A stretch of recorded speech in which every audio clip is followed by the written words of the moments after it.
Hello friends, welcome to Yuva vlog. இந்த வீடியோவில் நம்ம வீட்டில் வேஸ்ட்டாக தூக்கி போடுற குப்பைகளில் இருந்தும் எப்படி நம்ம மணி சேவ் பண்ணலாம் அப்படிங்கிறத இந்த வீடியோவில் பார்க்க போகிறோம். அதுக்கு முன்னாடி நம்ம சேனலை சப்ஸ்கிரைப் பண்ணாதவங்க சப்ஸ்கிரைப் பண்ணிக்கோங்க. கூடவே பக்கத்தில் இருக்கிற பெல் ஐக்கானையும் கிளிக் பண்ணிக்கோங்க. வாங்க இப்போ நம்ம வீடியோக்குள்ளே போகலாம்.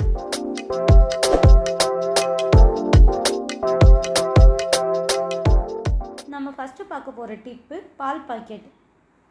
நம்ம வீட்டில் ரெகுலராக பாக்கெட் பால் வாங்கினோம்னா அந்த பாலை யூஸ் பண்ணிவிட்டு பாக்கெட்டை கீழே போட்டுருவோம். அந்த பாக்கெட்டை சேவ் பண்ணால் அதையும் நம்ம எடைக்கு போட்டோம்னா கிலோ இவ்வளவு அப்படின்ட்டு நம்மளுக்கு ஒரு அமௌண்ட் தருவாங்க. இது மூலியமாக நம்ம காசு சேவ் பண்ணலாம். நம்ம நெக்ஸ்ட்டு பார்க்க போகிற டிப் பிளாஸ்டிக். நம்ம ஃபுட்டு வாங்கினாலும் இல்லை எல்லாமே இப்போ பிளாஸ்டிக்கில் தான் வருது. ஏதாவது திங்ஸு தீர்ந்தாலுமே அந்த டப்பாயெல்லாம் நம்ம கீழே போட்டுருவோம். அதை நம்ம சேவ் பண்ணி மொத்தமாக எடைக்கு போட்டோம்னா அதுலேருந்து ஒரு சம் அமௌண்ட் நம்ம சேவ் பண்ணலாம். நம்ம எங்கேயாவது வெளியே போனோம்னா எமர்ஜென்சிக்கு ஒரு பாட்டில் தண்ணி வாங்கினோம்னா தண்ணியை பிடிச்சி கீழே போட்டுருவோம். அந்த பாட்டிலையும் நம்ம எடுத்து சேவ் பண்ணிகிட்டே வந்தோம்னா அதுலேருந்து நம்மளுக்கு ஒரு அமௌண்ட் கிடைக்கும். நான் வீட்டில் எதுவும் காலியாச்சுனாலும் அதை நான் கீழே போட மாட்டேன். அதை சேவ் பண்ணி எடைக்கு போடுவேன். நெக்ஸ்ட்டு நம்ம பார்க்க போகிற டிப் நம்ம வீட்டில் வேஸ்ட்டாக இருக்கிற நியூஸ் பேப்பர், நோட் புக்ஸு இதெல்லாம் நம்ம இடத்த காத்துக்கு இருக்கும். அதை நம்ம எடைக்கு போட்டோம்னா அதுலேருந்து ஒரு சம் அமௌண்ட் நம்மளுக்கு கிடைக்கும். வேஸ்ட்டாக இருக்கிற பொருளை நம்ம செல் பண்ணி அது மூலியமாகவும் நம்ம மணி சேவ் பண்ணலாம்.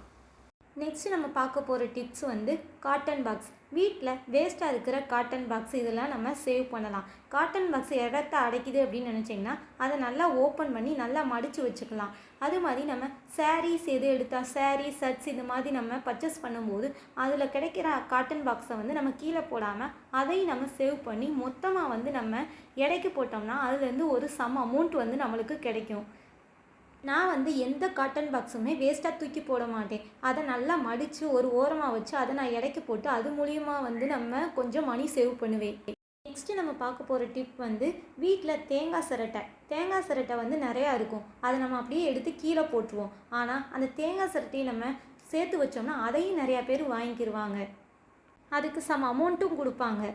அதனால் இனிமேல் தேங்காய் சட்டையெல்லாம் கீழே போடாதீங்க. நம்ம நெக்ஸ்ட்டு பார்க்க போகிற டிப் ஓல்டு ட்ரெஸ்ஸஸ். நம்ம நம்ம குழந்தைகளோட ட்ரெஸ் எல்லாம் சின்னதாக போயிடுச்சுன்னா அதை நம்ம போடாமல் ஓரமாக வச்சுருப்போம். அது சும்மா இடத்த தான் காத்துக்கிருக்கும். அதனால் அது OLX இந்த மாதிரி நிறையா வெப்சைட் இருக்குது. அது மூலியமாக நம்ம விற்றோம்னா அதில் இருந்து நம்மளுக்கு ஒரு சம் அமௌண்ட்ஸ் கிடைக்கும்.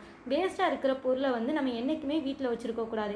அதை சேல் பண்ணி அது மூலியமாக நம்ம ஒரு அமௌண்ட்டை சேவ் பண்ணலாம். நம்ம நெக்ஸ்ட்டு பார்க்க போகிற டிப்ஸ் ரவுண்ட் அப் டிப்ஸ். இதை நான் கோல்டு காயின் சேவிங் வீடியோவில் ஏற்கனவே சொல்லியிருப்பேன். நம்ம வாங்கக்கூடிய கிராசரிஸை ரவுண்ட் அப் பண்ணி அது மூலியமாக ஒரு சம் அமௌண்ட் நம்ம சேவ் பண்ணலாம்.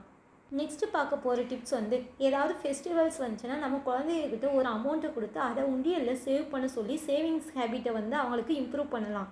நெக்ஸ்ட்டு பார்க்க போகிற டிப்ஸ் நம்மளுக்கு கல்யாண நாள், பர்த்டே இந்த மாதிரி ஏதாவது ஃபங்க்ஷன் வரும்போது பெரியவங்க நம்மளை ப்ளஷ் பண்ணி ஏதாவது சம் அமௌண்ட் கொடுத்தாங்கன்னா அதை செலவு பண்ணாமல் நம்ம சேவ் பண்ணலாம். ஓகே ஃப்ரெண்ட்ஸ், இந்த டிப்ஸ் எல்லாம் உங்களுக்கு யூஸ்ஃபுல்லாக இருக்கும்னு நினைக்கிறேன். இந்த வீடியோ உங்களுக்கு பிடிச்சிருந்தா லைக் பண்ணுங்கள், ஷேர் பண்ணுங்கள் அண்ட் கமெண்ட் பண்ணுங்கள். நீங்கள் பண்ணுற ஒவ்வொரு லைக்கும் தான் என்னை அடுத்தடுத்த வீடியோ பண்ண மோட்டிவேட்டிவாக இருக்கும். மறக்காமல் சப்ஸ்கிரைப் பண்ணிக்கோங்க. அடுத்த யூஸ்ஃபுல்லான வீடியோவோட உங்களை மீட் பண்ணுறேன். Thank you friends.